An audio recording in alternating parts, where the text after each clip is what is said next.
Spotlight is proudly sponsored by HEC Media, St. Louis's home for arts, education, and culture.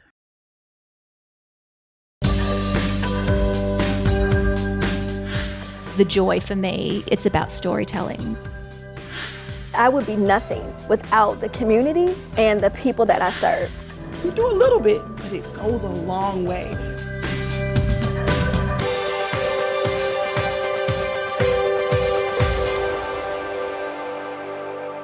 Today on Spotlight, showcasing art and artifacts up to 15,000 years old, why many people leave their collections here. Plus, research shows how changing the climate may shift rivers and change the local landscape. And then using ceramics to examine therapy, find out the meaning behind these pieces.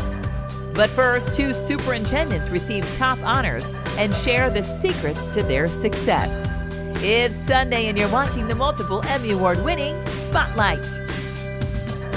Man makes plans, but God laughs. To whom much is given, much is required. Both of these educators are known for their wise words. I'm known for a couple of sayings, or dozens of sayings, but I will say one that I truly believe is that the classroom is the reason you have a school district. I like quotes. I'm an English teacher at heart. If you want to avoid criticism, say nothing, do nothing, be nothing. Oh, there are a number of them. Look for a book at some point. They are both superintendents. My name is Hardin-Bartley, and I have the pleasure of serving as the superintendent for the school district of University City. I was in Wentzville for 9 years, and I have been in Rockwood since July 1 of 2022. They each say it's important to put students first. One of the things I've always had to focus on is what's in the best interest of kids. Dr. Kane started his career as a social studies teacher. That's why I like having this map behind me. Dr. Hardin-Bartley's path at first led in a different direction. Occupational therapy was my first calling, I thought. I quickly learned that my passion was having more direct contact with helping young people thrive, so education was it. These superintendents agree this position is not a job. The superintendency is, it's really a lifestyle, and it's not just a position. It can't be one that you let completely overtake you. It can be all-consuming if you let it be, but that's why you have to have a North Star, and I go back to what's happening in the classroom being the reason that you show up each and every day. They have something else in common. They are both award-winning, with Dr. Hardin-Bartley winning the prestigious Robert L. Pierce Award, an award given to her by her peers. It was a very humbling experience, a very humbling recognition, and again, one that I'm very grateful for. Dr. Kane, he was named the 2022 National Superintendent of the Year. When I say humbled, I am exceedingly humbled by this. They say they did not achieve this recognition alone. I received the award because of the 2,600 students that I serve, the 479 staff members to show up every day to support them, their families, their caregivers, this community who loves U-City. That's why I got the award. I'm just a person that was recognized, but I would be nothing without the community and the people that I serve. They both lead with collaboration playing a very important role. We have just over 20,000 students in the Rockwood School District. I am a huge advocate of team. The Rockwood School District, for example, has 150.6 square miles. This place is too large for any one individual to do it all by themselves. I thrive on collaboration and really working to value voices, and particularly those who are most impacted, really thinking about how is this decision going to impact others and who is this decision going to impact, and making sure that those individuals have voice and choice whenever possible. These superintendents say the secret to their success is always realizing their work is never done. You are constantly thinking of the needs of tens of thousands of students, thousands of staff members, tens of thousands of parents. You're constantly thinking of those interconnections and what can we be doing better. Make whatever situation or environment that you're engaged in, make it better. Like, you should never rest on your laurels. Explore our region with Missouri Life. Located on the River Campus of Southeast Missouri State University in Cape Girardeau, Missouri, the Crisp Museum displays art and artifacts, some estimated to be up to 15,000 years old. The museum has two parts, the Regional History and Archaeological Museum and then the Art Gallery. And they work together in that they showcase the region from 2 different points of view. So for the museum itself, we have about 4,000 square feet of themed exhibits that deal with our artifacts from this area. So there's a regional history, riverboat era, Civil War, and how it kind of played in this idea of crossroads, that people really just kind of passed through this area rather than tried to really make the stand here. The bigger parts of the history are in St. Louis and Memphis, and this is just kind of an area that people just kind of cross back and forth. Well, we have a variety of collections. The ones that are most prominent are the Beckwith Archaeological Collection, the Duckworth Mineral and Fossil Exhibition, and the Golden Eagle River Museum. The pottery from the Beckwith collection is by far the one that gets the most attention. People come in and look at it regularly. They compare their own collections against it, so it's like a textbook example of prehistoric pottery. The other central focal point for our museum is the riverboat collection from the Golden Eagle River Museum, and the biggest piece of that is the big pilot's wheel that's sitting behind me. We have different themes for different time periods, and so there's the Paleo-Indian, the Archaic, the Woodland, and the Mississippian, and we don't know what they called themselves, but these are the names that we've kind of given them based off the tools that they used at different times. So we have those on display, and they're interpreted, one by the murals that are associated with them, but it's also about the artifacts kind of in relationship to each other. Well, this site is a part that's always growing. People always bring us their collections or their objects to be identified. Sometimes they're fascinated by it and they go home. Sometimes they're like, well, I don't really have a place to put this. Why don't we let it stay here for a while and see how it goes? And so our artifacts really are a reflection of the collectors and the passions of the people of this area. Well, when you come into the museum, you come into the history gallery because it's the most obvious door, but it actually makes a big loop around. So you go through the history exhibit, and then there's a short corridor that leads into the art exhibit and back around. We have a permanent collection of artwork that's been donated from a variety of collectors from New York and around the world. We do regional history exhibitions, so there's the high school exhibit that's annual. There's a student show that's annual, faculty that's annual, that we show their work. But we also rent shows and look at for particular artists and see if they'll send us artwork for display. I love the past. I love the objects from the past. I love things. That's what the core of archaeology is. It's all about things, and the museum has lots of things. So for me, I like to take those things because those things tell stories. They're not just objects meant for a museum. They're things that have a living history. The pottery was made to be used. The boat material, all the different wheels and parts, those are all things were made to be used. So it's really a testament to the things and the stories of people as they've moved on. To learn more or see more stories like this, head to MissouriLife.com. Instead of going to a river during a major flood event, Claire Mastler can create the force of a flood through this flume in her laboratory. Then as we turn the flow up, they're going to start moving. She increases the flow to 190 gallons of water per minute. We really care about when this stuff starts to move. When the gravel starts to move, you're doing the work of erosion that's changing a landscape. Mastler is an assistant professor in the Department of Earth and Planetary Sciences at Washington University in St. Louis. I'm a geomorphologist, and so I like to describe geomorphology as the science of scenery. Here in Missouri, we get a lot of rainfall in the spring, and so we're interested in how the floods that run through our rivers in the springtime might act to change their shape or might cause some overflows and flooding. If a riverbed becomes more resistant to erosion, large rainstorms might result in more flooding with devastating consequences. If a riverbed has severe erosion, the river will widen to accommodate bigger flood flows. Both situations spill over into social, economic, and health issues. Have the erosion hazard itself of as the banks widen, you get bank collapse. You can, if you have roads close to rivers, you can start undercutting those roads and really affect nearby infrastructure. As those banks collapse, they supply more soil and sediment into the river. That increased turbidity can affect fish habitats.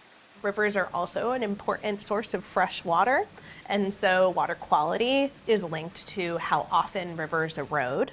So there are lots of reasons that you might want to care about a river and what it's doing. Mastler is studying how rivers respond to climate change. As our climate changes, size and the frequency of flood events change. How does that maybe lead to more or less flooding in some areas versus more or less erosion in some areas? So how will our rivers respond? We both care if a flood happens tomorrow, what's going to happen to our river. Now, the question is, what is the consequence if the same flood happens 10 times more frequently 20 years from now than it will tomorrow? So we're very early in that process, but that's where the experiments really come in handy, right? Because we don't have to wait around for climate change to happen. She's using the flume to study the erosion patterns of rivers, in this case, a gravel riverbed. She can model rivers big and small, from the mighty Mississippi to the modest mountain streams.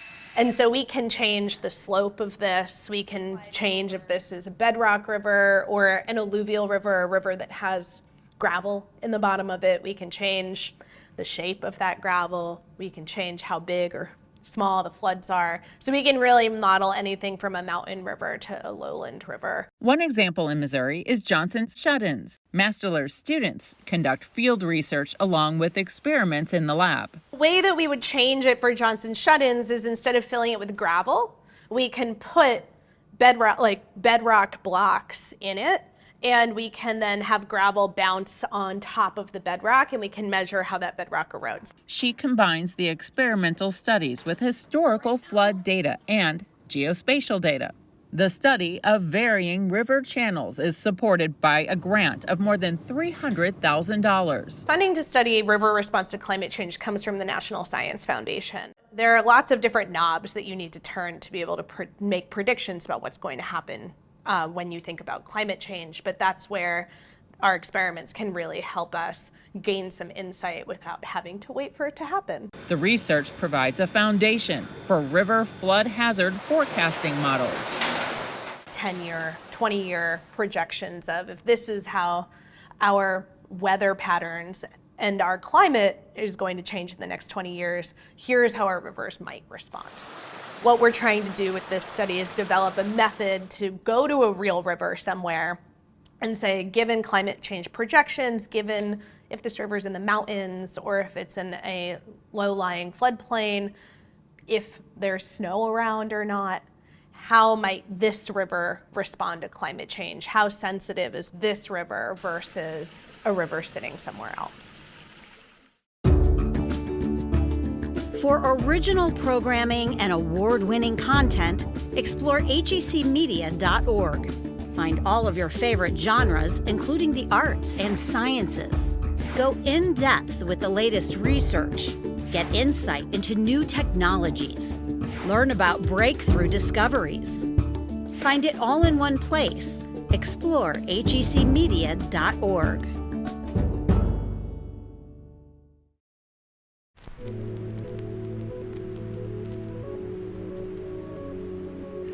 We're at the Foundry Art Center in St. Charles, Missouri. This is my very first solo exhibit, and it's called Inside Out and All Throughout.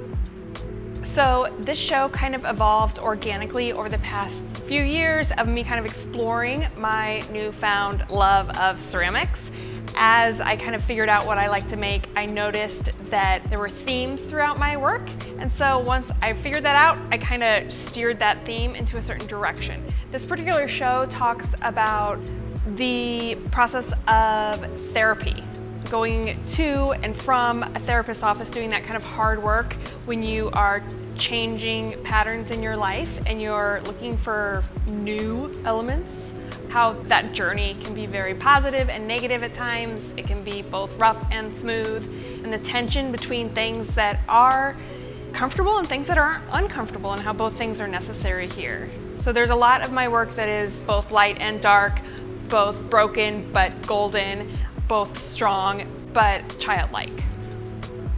When people come to see the show, I want them to consider another's path to mental health, to consider what it might feel like to go through that journey of reaching out to a therapist or a counselor, recognizing that you're not living the type of life you want to live, or you're not the person you want to be, and then that process that is both like planting new flowers and pulling weeds. The process is so interesting, and I want people to consider it for themselves and consider what it feels like to go through that process, and then what it might be like to be on the other end of it and to sit with someone who's in pain or in crisis. One of the things that I wanted to create in this exhibit is some interaction. So I created what I call a cares box. your cares being maybe your worries, your troubles, things that are bothering you. And the box has a little lid and there's a pad of paper inviting people who are here to maybe write it down and leave their cares, their worries, the things that are bothering them here. This exhibit runs through May 27th here at the Foundry Art Center, and for more information you can visit foundryartcenter.org. The Little Bit Foundation, later on Spotlight. I've thought a lot about soulmates for this book. With my books, I love humour and I love murder, but I also love to ponder those kind of deeper issues, because this is the stuff that we think about and wonder about. In this video, New York Times bestselling author Sally Hepworth talks about the story behind the soulmate. Sally, you jump in the first chapter, someone had fallen off a cliff by page 8. 8! And that's why I love you. I know, but we don't have time to waste. Like, we're mostly women in here, right? Like, majority, we're busy. You know, we want to be excited really fast, like in all facets of life, I'm just saying.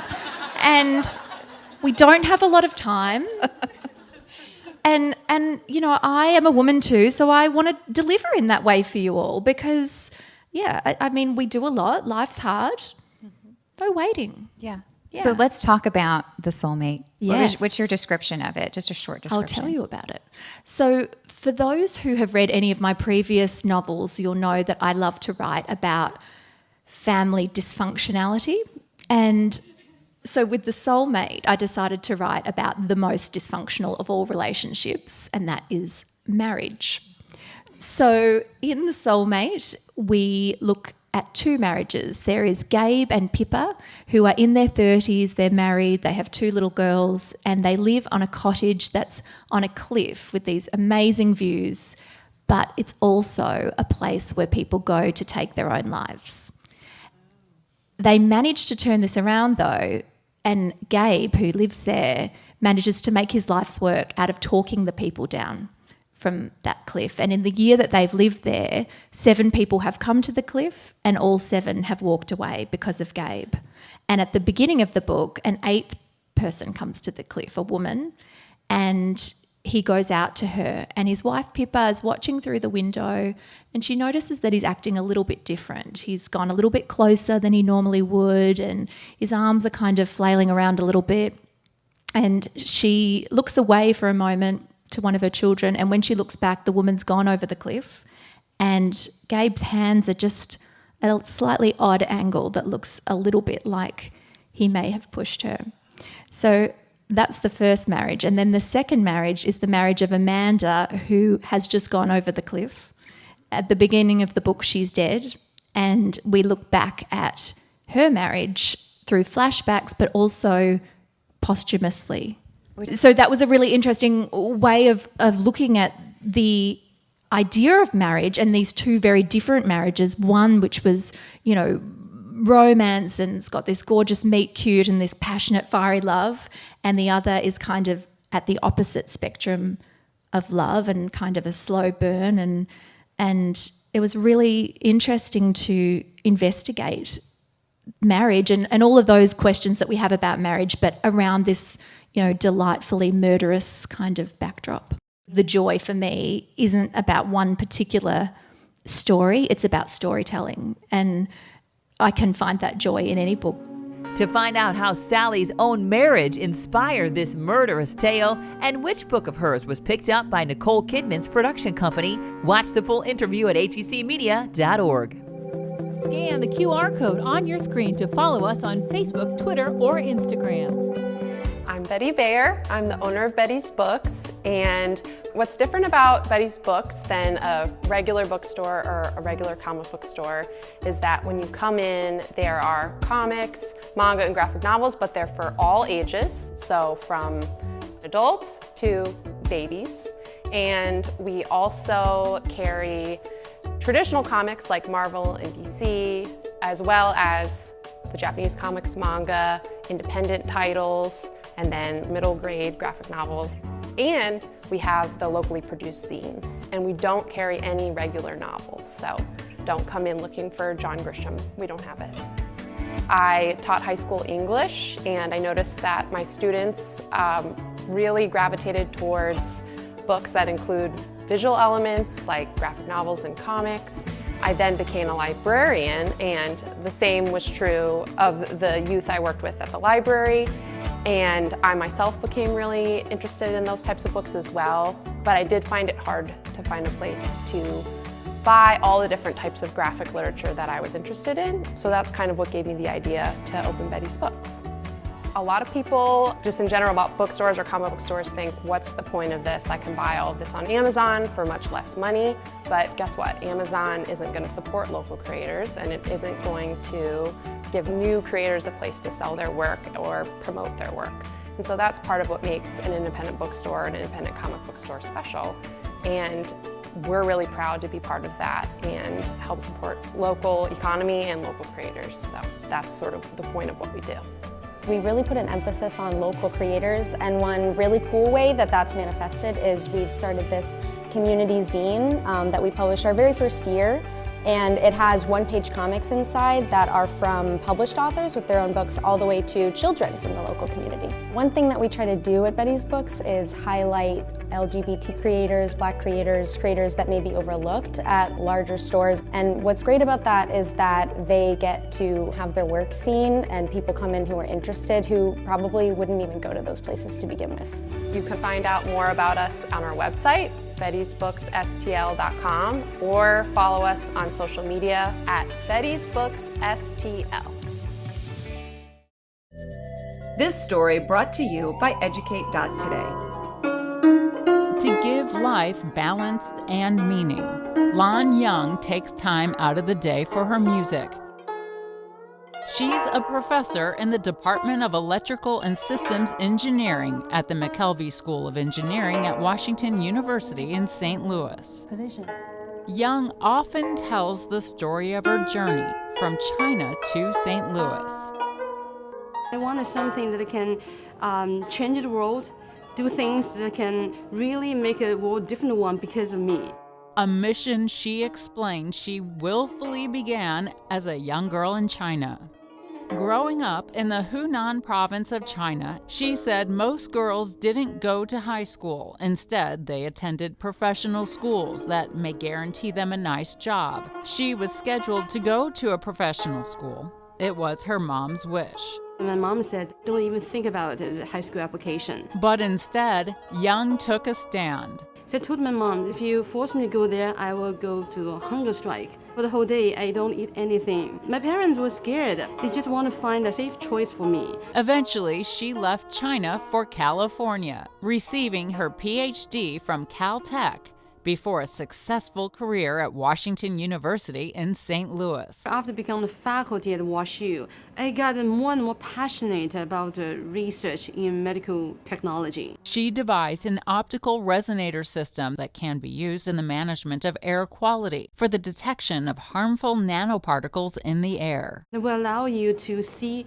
just one molecule. Young says she's most passionate about using optical resonators for the creation of portable biosensors for advanced early detection of various diseases. Every single person born with talents, but it's you yourself have the responsibility for yourself to find out what your true talent is.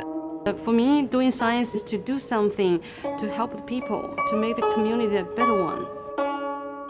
For more videos showcasing achievements linked to May's celebration of Asian American Pacific Islander Heritage Month, go to Educate.Today and use the keyword AAPI month.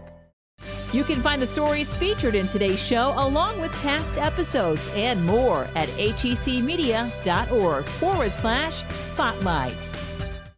The Little Bit Foundation is here to help kids overcome the barriers to education and learning. And it started off really simply. Kids need stuff to be able to learn, and we gave them coats, we gave them hats and gloves and toiletry items. But what they need too is like planting seeds for their future.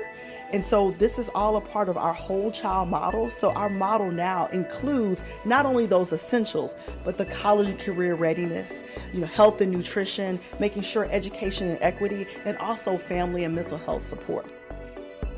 We're here at Jennings High School today as a part of our college and career readiness program, and we're doing what's called STEM Lingo. So STEM Lingo is a project that was started by a Black female engineer to give kids like a quick dose of what it means to code and to get into STEM. So kind of learning the lingo of STEM. It really builds confidence within kids that they can, within a week's time, learn how to do some basic codings. It gives kids like confidence and a really quick boost of what it means to be in a STEAM kind of environment, really getting into the STEM work and being an engineer and getting into really basic coding and what it means to do this kind of STEM work. We've been working on HTML coding, so using HTML, they were able to understand the functions, the tags that we're using. So using that tag, so a lot of aha moments from the students, like, wow, you get this yell from the back of the room, where, oh my God, it lit up, oh, it made a sound, stuff like that. So the excitement, the aha moments are great. Yeah. It's some hard parts, but when it started making noises and flashing and stuff, I was like, whoa, yeah. That was cool. It's kind of cool. That was like the coolest part, is seeing it make noise. Yeah. I couldn't get it at first, it wasn't working. I had to go back and look at all my wires and change everything. But I think that's the funnest part. The thing I'd say that's most similar to coding is like probably construction or building stuff, surprisingly. How so? Cause like it's basically, that's really all you have to do. It's just like a big project. Like you just build everything. You build this and like you make, the coding is basically what goes on in the inside to keep it going and stuff. Yeah. It's cool. We're in 48 schools. We serve 14,000 kids.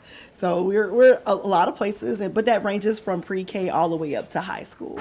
So we're in about 6 high schools where we're really doing a lot of activity, but again, continue to expand and grow. What you do here in the school environment, if it's not translated into the home, and if parents are struggling, and there's a lot of, especially coming off of the pandemic, the mental health, the wellness, the overall wellness of our students has been challenged a lot in the last couple of years. So making sure that kids, again, they have the essentials, planting seeds of hope and giving them, an opportunity to see what they can do for their future, but also how do we take care of where they are right now, mentally and physically. So really getting deeper into that space as well. Yeah, I really like this class. It's neat. And it's like, it's not easy, but it's like, it's something I like to do. It's something that like keeps me engaged in the class. I like it. I really like coding. Like, it's kind of cool. I used to call my brother a nerd for this. Right? I like it, so I'm probably gonna pick that up. It's a progression, and we're trying to make sure that this is stepped out from, all the way from elementary school up to high school. We fit in as little bit, we do a little bit, but it goes a long way toward building components for our future success as a whole St. Louis region. Next week, meet a World War II cadet nurse, why she's not considered a veteran, but should be. And speaking of World War II, a true story profiling the lives of some of the Allied fighters.